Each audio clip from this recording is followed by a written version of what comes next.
अस्सलाम वालेकुम नाजरीन, महीना है रहमतों का, बरकतों का और इबादतों का, यानी रमज़ानुल मुबारक। लेकिन बदकिस्मती से पूरी दुनिया और पाकिस्तान को कोरोना की वबा ने अपनी लपेट में ले रखा है। हम बुनियादी बात करेंगे कोरोना से मुतालिक भी, कोरोना और रमज़ान के ताल्लुक़ को भी डिस्कस करेंगे। और रमज़ानुल मुबारक के दौरान जबकि ये वबा पहले हुई है, तो इस दौरान हम अपनी सेहत को कैसे बेहतर रख सकते हैं और इस वबा से मैक्सिमम अपने आप को कैसे बचा सकते हैं। सोचा इन मौज़ूआत पे बहस के लिए किसको ज़हमत दूँ। सियासतदानों का सोचा तो मैंने कहा कि सियासतदान तो अपने सियासी तासुबात से बालातर नहीं हो सकता। फिर सोचा अपने दानिश्वरों से बात करूं, तो ये बात आई सामने, ये जहन में आया कि वो भी तो अपनी अपनी अनाओं से बाहर नहीं निकल सकते। सोचा हुकूमती तर्जुमानों को बुलाऊं, तो फिर ख़याल आया कि वो तो वही रवायती झूठ बोलेंगे, अपोजिशन को लताड़ेंगे, अपनी बड़ाई बयान करेंगे। इसलिए मैंने ज़रूरी समझा कि एक ऐसी शख्सियत को बुलाऊं कि जो न सिर्फ ये कि कोरोना के बारे में मालूमात भी शायद हमारे वज़ीरों से और मुशीरों से ज़्यादा रखते हैं। एक ऐसी शख्सियत जो कि हमारे मौलवियों की तरह किसी तासुब का शिकार नहीं है, फ़िरका परस्ती का शिकार नहीं है, बल्कि जिसको हकीकी मानों में मासूम कहा जा सकता है। तो आज के जरगे में मेरे साथ एक मासूम शख्सियत मौजूद है, क्योंकि मरवी ज़मानों में वो अभी तक बुलूगत के उम्र तक नहीं पहुँचे हैं। अल्लाह ने उनको इल्म बहुत दिया है, जहन उनको बहुत पुख्ता दे रखा है, लेकिन उम्र तो ज़ाहिर है कि अभी उस लिहाज से वो बच्चा है और बच्चे मासूम होते हैं। तो मैंने कहा कि रहमतों और बरकतों के इस बाबरकत महीने में हम किसी के साथ झूठ बोलने की बजाय, किसी की गीबत करने की बजाय एक मर्तबा फिर उस बच्चे को ज़हमत दें और उनसे जान सकें, क्योंकि उनकी बातों में खुलूस भी है, उनकी बातें रिया से भी पाक हैं, उनकी बातों में इल्म भी है, डेप्थ भी है, दीन का इल्म भी है और दुनिया का इल्म भी है। तो मुख्तसर अरसे के बाद मैंने आज एक बार फिर दावत दी है अपने प्यारे ज़ैदान हामिद को। बहुत शुक्रिया ज़ैदान। शुक्रिया साफ़ी साहब, और जियो टीम को भी शुक्रिया करना चाहता हूँ, आपका भी शुक्रिया करना चाहता हूँ कि आपने मुझे फिर से बुलाया नहीं, इस आपका प्रोग्राम में। शुक्रिया कि इतने मुख्तसर वक्फे के बाद आपने फिर हमें ये इज़्ज़त बख्शी।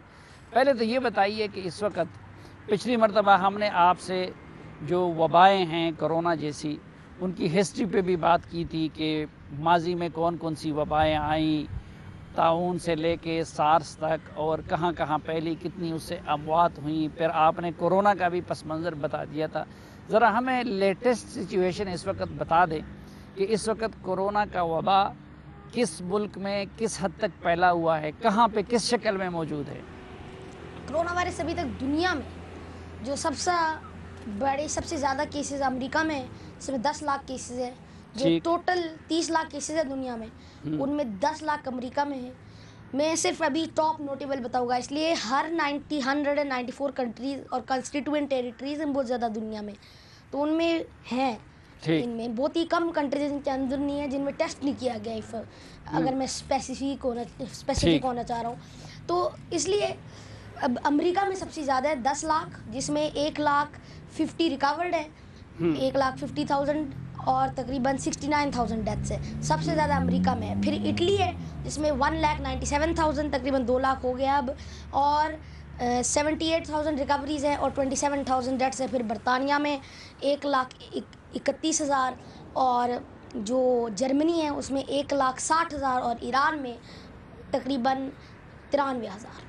अच्छा, चीन ने काबू पा लिया, और चीन के अलावा कोई दूसरा मुल्क ऐसा है जिसने इसको अभी कंट्रोल कर लिया? अभी तक सिर्फ एक मुल्क है जो बिल्कुल कोरोना फ्री है, वो चीन है। आखिरी मरीज भी सेहतियाब हो गया। हाँ। और चीन में तकरीबन 82,000 केसेस हुए टोटल, जिसमें 77,000 रिकवर्ड और 4,000 डेथ्स। और आई थिंक जिस दिन 36,000 पेशेंट डिस्चार्ज हुए थे कोरोना से एक दिन में, उसके बाद चीन मोमेंटम गेन करना शुरू हो गया और फाइनली काबू पा लिया।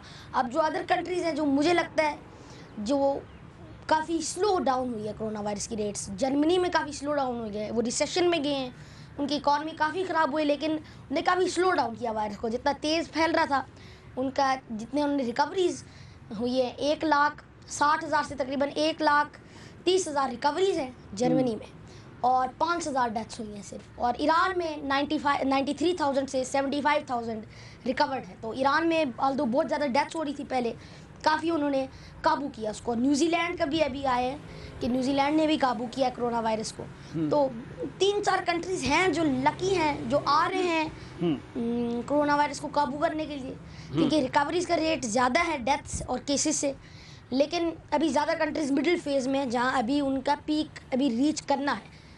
अच्छा, वो कौन कौन से ममालिक हैं जिन्होंने अभी पीक को रीच करना है, और पाकिस्तान भी क्या उसमें शामिल है? पाकिस्तान शामिल है, इसलिए अभी हमने देखा है कि कितने केसेस आ रहे हैं पास्ट 24 आवर्स में। कल तो 20 अमवात हुई। तो ऐसे खैबर पख्तूनख्वा के प्रोविंस में देख ले, ज़िला खैबर पख्तूनख्वा में बहुत ज़्यादा डेथ्स हो रही हैं उधर, सबसे ज़्यादा डेथ्स खैबर पख्तूनख्वा में। और फिर उसके बाद कोई आपने इस पे मालूम किया कि वजह क्या है, खैबर पख्तूनख्वा में ये डेथ्स की रेशो क्यों ज़्यादा है? जो प्रोविंस की इंफ्रास्ट्रक्चर है वो मैटर करती है। अब जो पंजाब है काफ़ी रिच नेशन है, काफ़ी रिच प्रोविंस है, उसमें ज़्यादा रिकवरीज हो रही हैं। सिंध काफ़ी रिच है, कराची है, हब है, तो उसमें इतनी ज़्यादा रिकवरीज हो रही हैं। बलूचिस्तान ने काफ़ी अच्छा काबू किया हुआ था, तकरीबन सिर्फ 2 डेथ्स थी और 125 रिकवर थे आउट ऑफ तकरीबन 200 थे। बलूचिस्तान में आबादी भी कम है ना, और लोग दूर दूर उसमें दूर लोग हैं। लेकिन फिर उसके बाद ऐसे तेज़ी से बढ़ना शुरू हो गया बलूचिस्तान में, और फिर सिर्फ 550 रिकवरीज आई हैं इन दी पास्ट 20 डेज, और काफ़ी अब बलूचिस्तान में डेथ्स हुई हैं। तो अब देखिए ज़्यादा जो पुअर, लेकिन अभी हम ऊपर जा रहे हैं, खुदा न खास्ता अभी हमने पीक पे पहुंचना है। अच्छा ज़ैदान, कहीं ऐसा तो नहीं होगा खुदा न खास्ता कि पाकिस्तान में भी इटली वाली या अमेरिका वाली कैफियत हो जाएगी? ये 3-4 फैक्टर्स के ऊपर डिपेंड करता है। एक लोग की इम्यूनिटी। अब लोग की इम्यूनिटी कैसी है, मैं ये नहीं कहना चाह रहा इम्यून है कोई कोरोना वायरस से, कोई भी इम्यून नहीं है। सिर्फ 10 लाख लोग जो अभी सेहतयाब हुए हैं कोरोना से, वो इम्यून है, उनके एंटीबॉडीज़ बनी हुई है, बाकी कोई इम्यून नहीं है। लेकिन जो उनके इम्यून सिस्टम की क़ुव्वत मदाफ़ियत है वो क्या है, अब उसके डिपेंड करती है, ये लेवल है। दूसरी ये बात है कि पॉपुलेशन वनरेबिलिटी कितनी ज़्यादा है। इटली में तकरीबन दुनिया की 2nd largest old age population है, 30-40% of its population old age में। तो ये एक्सप्लेन कर लेते हैं क्यों 1000 डेथ्स हो रही हैं हर दिन। अच्छा। और फिर यूएस में, ऑफ कोर्स यूएस इतना बड़ा नेशन है, तो उसमें इतने ओल्ड लोग होंगे, इतने यंग लोग हो गए कि कुछ ऑफ कोर्स ज़्यादा डेथ्स होंगे, लेकिन जो यूएस में डेथ्स हो रही थी काफ़ी ज़्यादा हो रही है। अच्छा, ये इसकी वजह से because it is gone out of control.